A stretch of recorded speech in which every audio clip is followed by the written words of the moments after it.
All right, we're back with the Rays Glaze, myself and Drew, your trusted favorite Rays fans who are probably the only Rays fans that you follow. Drew, a lot of ups, a lot of downs as of late in the Tampa Bay Rays organization. This is episode 5. We left off before the week where the Red Sox and the Yankees came into town for 7 games, and you and I had some high hopes. I think it was 3 against Boston, 4 against the Yankees. We had some high hopes because we kind of fucked up against the Angels. So that we lost a series against the Angels. We had this 13-game homestand, woke up a little bit against the Braves, gave us some confidence, and things didn't go according to plan.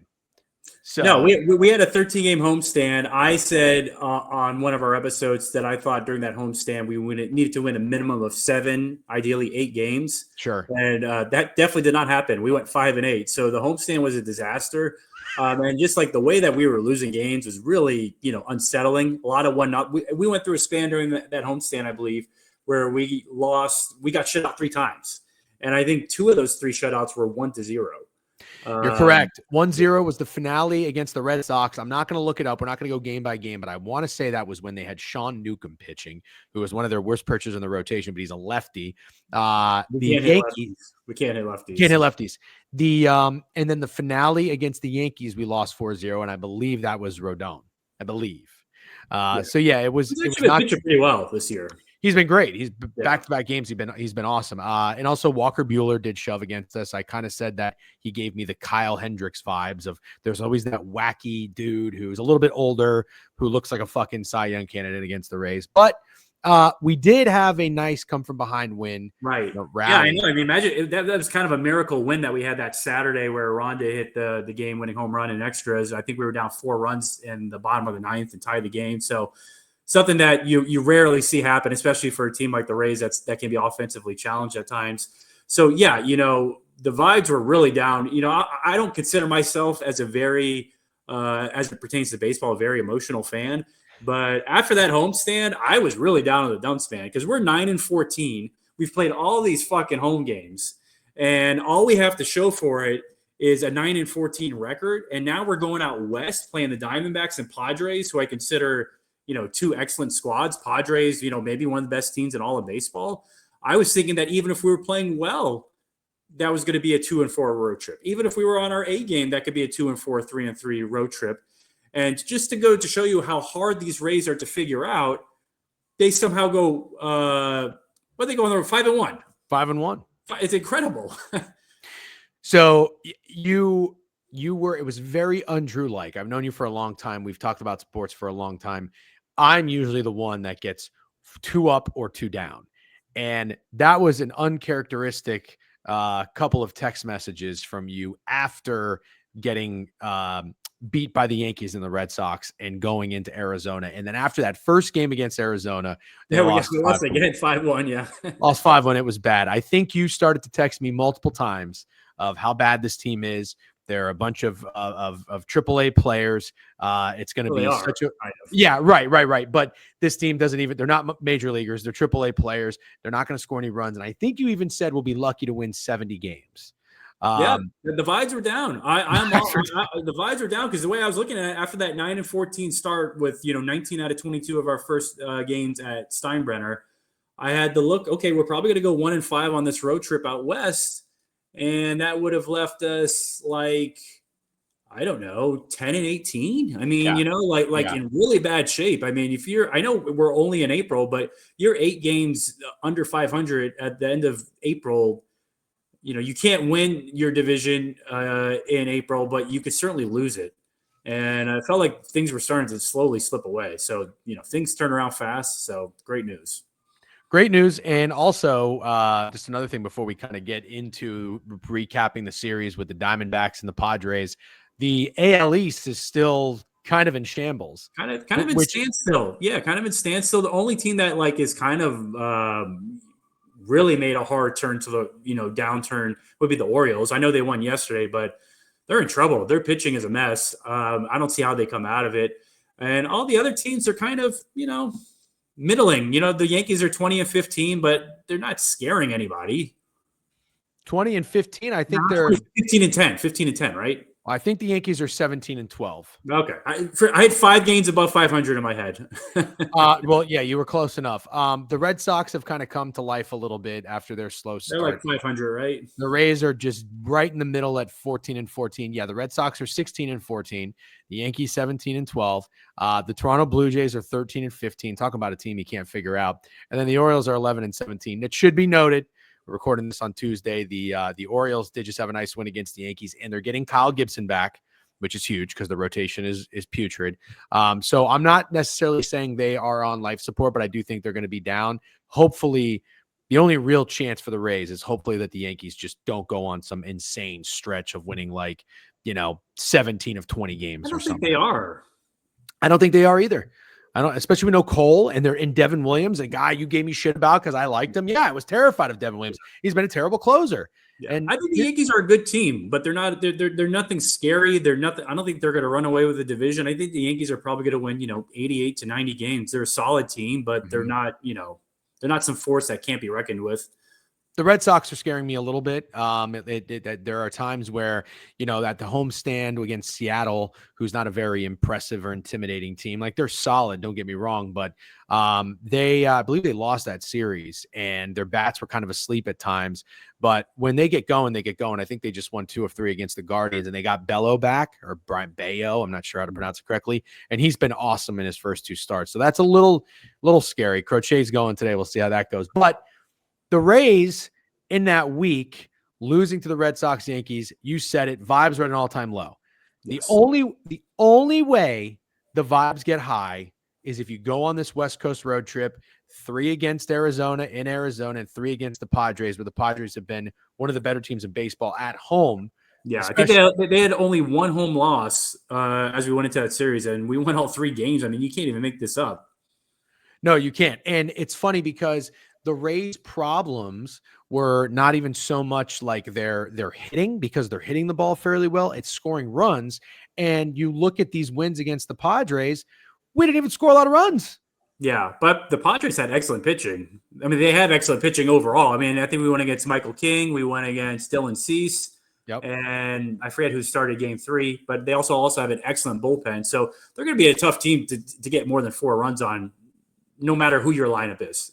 Yeah, and we'll talk about those guys that pitched in San Diego in a second, but let's just talk about the Diamondback series for a minute. So the first guy that goes out there and throws for the Diamondbacks was Brandon Pfaadt. He went 6 innings, 4 hits, 1 earned run, 5 Ks, didn't walk anybody. And Littell kind of did what he could do, 6 innings, 6 hits, 3 earned runs, only 2 Ks.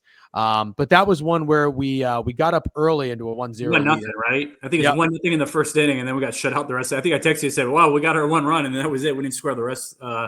And before we gloss over it, I'm glad Zach Littell finally got a win on yesterday or Sunday when he pitched, because he's been getting a lot of shit from Rays fans, I think undeservedly. I think he's pitched fine this year. He had 1 disastrous start against the Angels that's kind of inflated his ERA. Mm-hmm. But really, all his starts have been completely fine. And people are like, oh, get him out of the rotation. It's just like, guys, we're not going to move a guy out of the rotation who pitched 160 innings last season. And I think his ERA was like 3.6. Yeah. So like, everybody just chill out on the Zach Littell hate. I know he doesn't have sexy stuff and it's a lot of contact, but he's a solid guy to have in the rotation. I wouldn't be in a rush to remove him. Yeah, I think that's well said. This is where everything changed for the Rays. And it was in, by the way, it should be noted that first game against the Diamondbacks, it was pretty awesome that well, not awesome, but the runs came from a double from Misner and an RBI single from Jake Mangum. You had bet that, right? No, but I just love, like, these are the 2 young guys that I'm so intrigued by, and it's unfortunate Mangum got injured, and hopefully it's nothing too significant. It doesn't seem too serious. It seems like it's like the lowest grade strain you can have. You should be back in a few weeks. So okay, so let's go to game 2. Game 2 in the Diamondback series. This is what ignited the Rays. Obviously, they won 5 straight since, and this was awesome. But it didn't start awesome because actually, who pitched in this game? Was it Bradley? Yeah, it was Taj. Yeah. So Taj gets going. First pitch of the game is a fucking home run for the Diamondbacks. Yeah, it was for the pitch 1. Yeah, pitch 1. Corbin Carroll. Here we go again. And Corbin Carroll hit 2 home runs in this game. But Taj, the Rays respond. It's a 2-2 game. Then he gets into the 4th. It's 2-3. But you got to give Taj credit, Drew. And you always point this out. You got to grind out some innings because you got to give the bullpen a chance.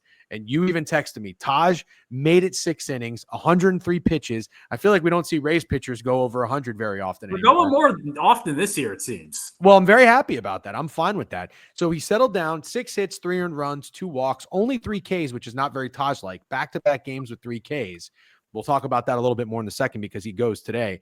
But another typical Rays offense of 13 hits in this game they had, and it didn't look like they were going to come out with a win, which would have been beyond infuriating. But they fucking get into extra innings and they make it happen, and Fairbanks gets a save. I believe he's got 6 or 7 on the year now.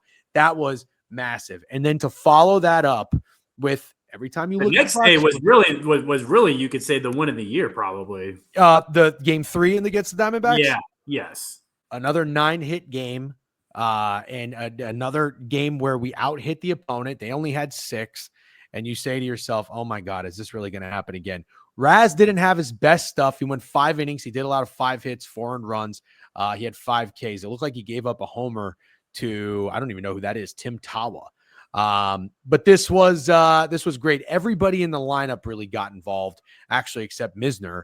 And Brandon Lau didn't have the best series. We were down in this game 4-1. I was watching this game. We were down 4-1 and going into the 7th inning. I said, I'm going to bed because this is on the West Coast. I live in Florida. So yeah, this was going to be on too late. It's going to be another frustrating, 4-1, 5-2 type of loss.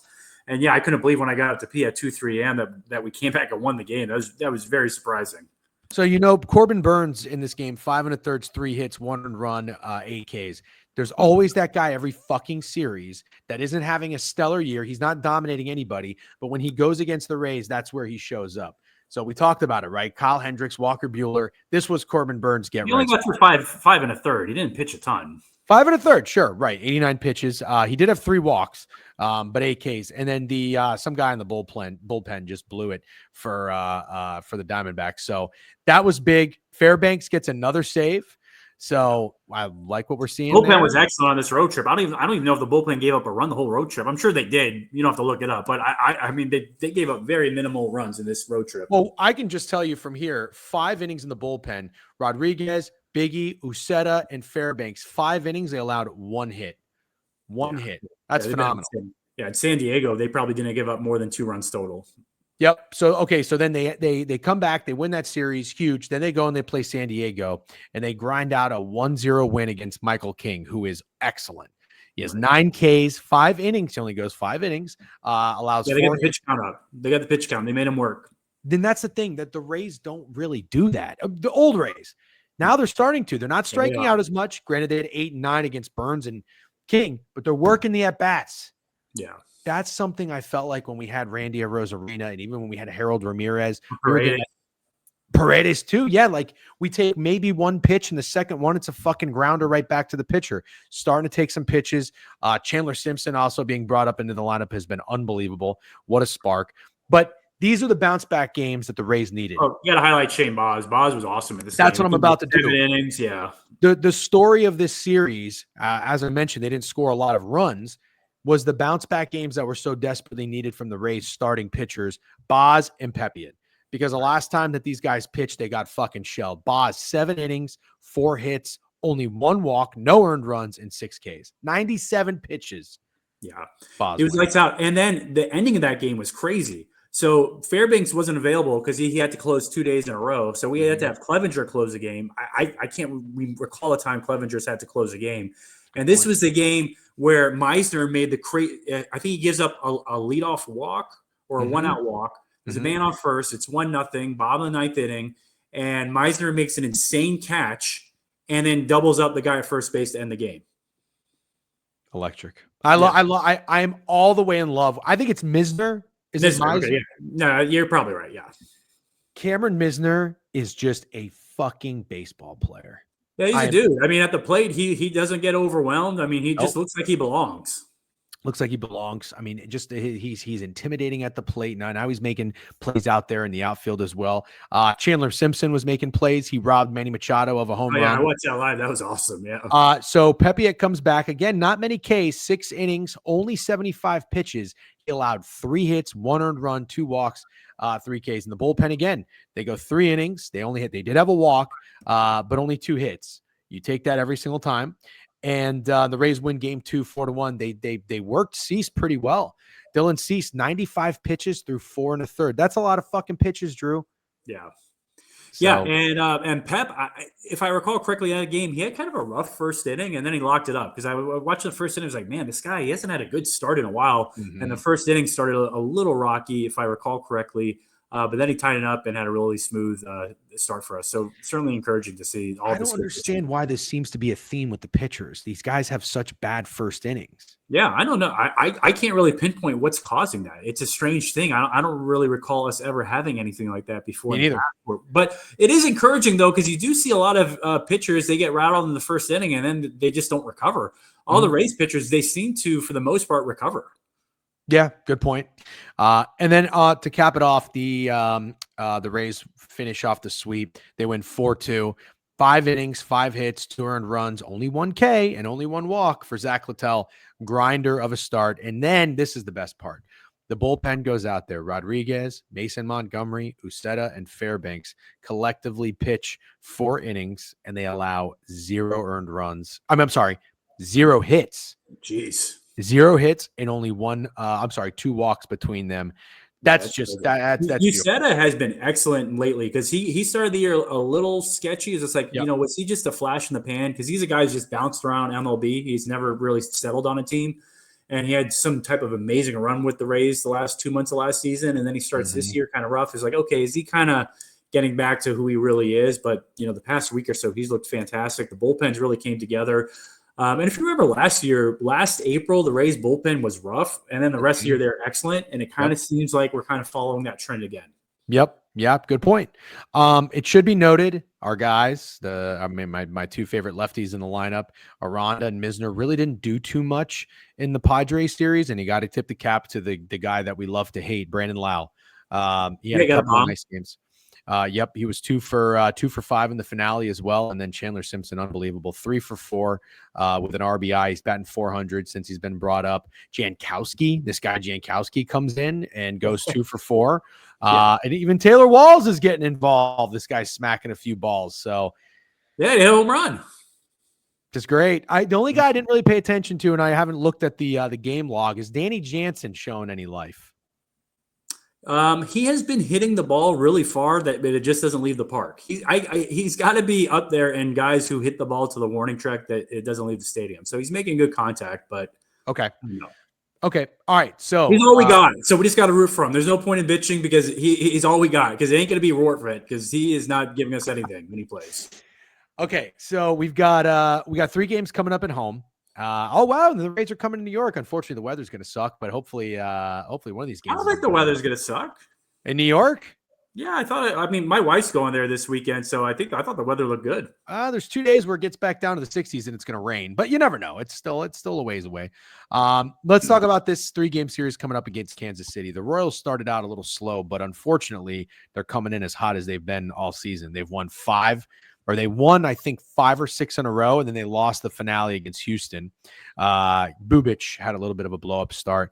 But coming in tonight, game 1, they're going against Taj. And this was kind of the theme, right? All of our guys, our top guys, just had their bounce-back starts. Baz, Pepiot, Littell. Now it's Taj's turn. Right. So the question is, Drew, do you feel confident about Taj, or do you think you have a little bit of a concern with Taj and it's going to be bumpy for a little bit more of the beginning of the season? Well, I'm a little scared. I'm a little scared to say what I want to say, because when it comes to the Rays, everything I've said, the opposite has happened. I thought we were going to have a great homestand, and it was a dog shit homestand. I thought we were going to get our doors blown off out west, and we looked amazing. I think, I hate to say it because I probably look like a moron, but I think we match up well against the Royals. The Royals have 13 home runs on the season. 13 home runs on the entire season they have. That's the worst in MLB. So what do we typically struggle with is teams that can hit the long ball, because we have trouble going match for match on hitting home runs, right? Mm-hmm. We joke about us having no power. The Royals have 0 power. They have the least power in MLB. Their team batting average is like 224. They do have excellent pitching. So, yes, I am looking for Taj to get dialed in. He does occasionally give up the home run, but he is going against a team that doesn't hit home runs. So I would be very disappointed if he doesn't have an excellent start tonight. I'm expecting 6 innings, 2 runs. I'm kind of with you. I like the Rays in this game. The Rays are like minus 140, minus 145. They're favored to win, obviously. I thought the total was a little high. It's at 8.5 or 9, but I also have to remind myself that it's going to be a smaller ballpark. So these Rays totals that we see when they're at home are going to always be a little bit higher than I'm accustomed to seeing. Looking at the Royals and their stretch of victories, so they did put up a couple runs against the Rockies, but that's also the Rockies. They won a screwball start in Detroit, and they put up 4, then they put up 7 and 6 against Colorado. Nothing too crazy there, but this is why I'm a little hopeful. They did win those first 2 games against the Astros, only scoring 2 runs each.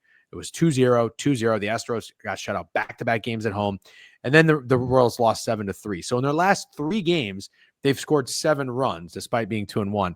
Both teams have an off day. I would imagine the Rays bullpen's got to be in decent shape. Yeah, off day and feeling great. The team's got to be in good spirits coming back from that road trip. So you worry about a little bit about a jet lag coming West Coast and just grinding out those 6 games. So I'm only a little bit nervous of it's the first game back after a road trip, but outside of that, that's the only reason I don't know that I want to back the Rays bats or anything. They're going against Lorenzen, and this guy is he's a solid vet. He's a solid vet. Yeah, he's nothing special. He's 2-3 on the year, 3.90 ERA. Michael Lorenzen doesn't have a ton of history against the Rays, but the Royals don't really have a ton of history against Taj Bradley. Every single player that's faced them, really just the top of the lineup, doesn't have a hit, and they almost all have at least 1 strikeout. I kind of wanted to bet the Royals under team total, which you just said you think they get 2 runs. I do too. I like the Royals under team total. I like Taj today. I was even going to think about going strikeouts. It has to be the Taj Bradley bounce back. Yeah, he hasn't had a great start yet this season. I think his ERA is still over 5. So yeah, Taj, and he's going against a lineup that is not. There's nobody in the lineup that's really going to scare you besides Bobby Witt Jr. So yeah, tonight's got to be the night for Taj. Okay. All right. I like where your head's at. And then let's look at the other 2 games. So they have, that's unfortunate. They don't have a projected starter for the Royals. They do have Raz going tomorrow night at 7:00. He's been solid all year. He had his worst start against the Diamondbacks the other night, and it wasn't even that bad. Yep. And then game 3 of the series on Thursday, day game, Boz will go again. And I love him. Obviously, you love him. But the only concern is Boz seems to have a little bit of a pattern here of 1 poor start and then a dominating start with 11 Ks. 1 poor start, then a dominating start with 10 Ks. 1 poor start all season. Boz? Yeah. I thought he had 2. Am I wrong? Well, I only remember 1 bad start. Maybe it just wasn't as good as I'm thinking. His ERA is like 2, man. Okay, hold on. I don't know about that. Oh, wait. No, you're right. I'm sorry. 3 1/3, 4 hits, 5 earned runs. Right. That was the 1 bad start. You're right. Against the Pirates, he allowed 7 hits, but no earned runs, and he had 10 Ks. So my bad. Yeah. He can give up all the slap hits he wants. If he doesn't convert to anything, who cares? So, yeah. You got to like the Rays taking 2 out of 3 in this series. I'm not predicting a sweep, but 2 out of 3. You got to think they win the Boz start, and then they split the other 2. Maybe, there's a little bit of slight concern coming back with the jet lag and whatnot, getting readjusted to playing at Steinbrenner tonight. But still, I counteract that with Taj Bradley's really due for an excellent start. I agree. I think he's going to put the team on his back today. I don't know if the bats will be there, but I do like Taj Bradley. Okay, and then let's just talk about the weekend. So going to New York and playing the Yankees again. Obviously, they looked at home in Steinbrenner Field, which was unfortunate. You got Pepiot going against Max Fried in game 1. Then you've got Littell against Schmidt. And then to finish it off on Sunday afternoon, you've got Bradley going against Will Warren. Hey, I'll tell you right now, if this all stands, I'm at least very content that we don't have to see fucking Carlos Rodon again. The only problem is I don't think we saw Max Fried, did we? Yeah, we did. He absolutely shoved against us. Okay, well, he also had a no-hitter. Oh, that's right. He got the error. Yeah. He had the error. Mangum ended up getting a regular hit, but yeah. Yeah. Oh, my God. Yeah, well, he's a really good pitcher, and he's a lefty. We're not going to beat him. We're losing Friday night, so you can book that one. We're not going to win Friday night, but hopefully we can find a way to win both over the weekend. Listen, we're playing 6 games this week. it'd be great if we could go 4-2. If they go 3-3, we're not going to cry about it. There's a lot of interest. The Rays are a really, really difficult team to figure out because I was looking at some just like overall AL statistics. We have the second best batting average in the American League. Does that really surprise you? Every time you look up, they have 8 or 9 hits a game. Only the Yankees have a better batting average than us. That makes it a little bit more infuriating, though, that we're barely hanging on by a thread at 500 with the way our offense is playing. Well, we're 500 on a 5-game win streak. Oh, my God. Yeah. That's what I said. They're a hard team to figure out. And our team ERA is like third or fourth in the AL. It's like tied for third or fourth. Like our fielding statistics are like second and third. So, yeah, I mean, from like a metric standpoint, the team's performing. For some reason, the wins are just not converting yet. Yeah. Okay. Well, listen, all things considered, let's end it with this. You were down in the dumps. Real down. I mean, listen, I was thinking we were going to be, 7-8 games under like the Orioles. Battling for the first overall pick in the draft. So, okay. Are we back to like 84 wins? Well, we're going to need more than 84 wins to make the playoffs. 89 wins. Okay. Hopefully. Listen, I just want to have. Said we were going to have 70 wins, and now you're chapping my ass about 84. I'm just saying. Amazing. I mean, you might as well have 70 wins if you're going to have 84, because 84 ain't going to be enough to get in the playoffs. If you're not getting in the playoffs, what's the fucking point? All right, fair enough. So, yeah, I mean, you just want to stay competitive until this team can get fully healthy, whenever that's going to be. Because for, everybody's fucking timeline keeps getting pushed back. Hassan Kim, Shane McClanahan. I mean, God knows when these fucking guys are coming back. The only guy who seems like he's coming back anytime soon is Josh Lowe. So, that's good news. Although I don't understand how. The biggest concern going into the season was the outfield, and the outfield's actually been perfectly fine. Even with everybody fucking hurt, the outfield is still doing fine. Doesn't make any sense. That's what I'm saying. The seed's really hard to figure out. I was going to say, I don't know. Josh Lowe coming back means that what? Misner gets a spot taken back? Well, you can figure out a way to play all these guys, especially with Mangum now banged up. You could definitely figure out a way to play all these guys. And, you get DH some guys. I mean, listen, it's a good thing to have an additional bat. Okay. You're right. And hey, pinch hit somebody, you know what I mean? That way we don't have to keep fucking pinch hitting Curtis Mead. How about that? How many times is Kevin Cash going to give Curtis Mead an opportunity to pinch hit? How many fucking times is he going to pinch hit? What do you think the other team's broadcasters think in their head when they're like, they're seriously pinch hitting this guy who's hitting 120 on the year? Interesting. They're taking Jonathan Aranda out of the game, who's like leading the AL in batting average, for Curtis Mead, who's hitting 120. Okay, let's see how this plays out. And it plays out exactly how you think it's going to play out. And I understand what Cash is doing. He wants to give his guy every opportunity to succeed, but it's just not happening. I mean, it's just not happening. It's not that far from spring training where you were Kevin Cash and you were like, holy shit, this guy's 22 of 42, batting 500, whatever the fuck that is. It's got to be there. It's hard to get far for spring training. It's almost May. It's almost May. Well, the last thing I'll say is this: the guy who's really been stepping up and has been awesome on this road trip specifically was Christopher Morel. Yeah, Morel's been great. Morel's been very solid, and Yandy's turned around. Yandy's starting to look like Yandy. Even like when he's not getting hits, he's making good contact. He's hitting the ball hard. For a while there, he just couldn't hit the ball out of the infield. Didn't make any sense. So yeah, definitely encouraging sides from Morel and Yandy. And they showed some crazy graphic during the Rays broadcast on Morel's average when the Rays win and his average when the Rays lose. It's insane. Like basically Morel dictates whether the Rays are going to win or not. Like when they win games, Morel's batting 360. When they lose games, he's hitting like 140. So basically how Morel's doing is going to dictate how whether we're going to win or not. Very interesting. Well, what I like from Morel is he had the day off in the last game against San Diego, but in the 4 games he played on the road trip, he was 2 for 5, 2 for 5, and then 1 for 4. But that one power, double. He had in 3 of those 4 games, he had a double. You'll love to fucking see that. Yeah, with power, because we got plenty of guys who are just getting bloopy little singles, which is fine. I'm not hating on it. Better than getting out, but. Main thing missing from that we've seen is where are the doubles, where are the home runs, and that's where we need Morel to step up, which he has been. All right.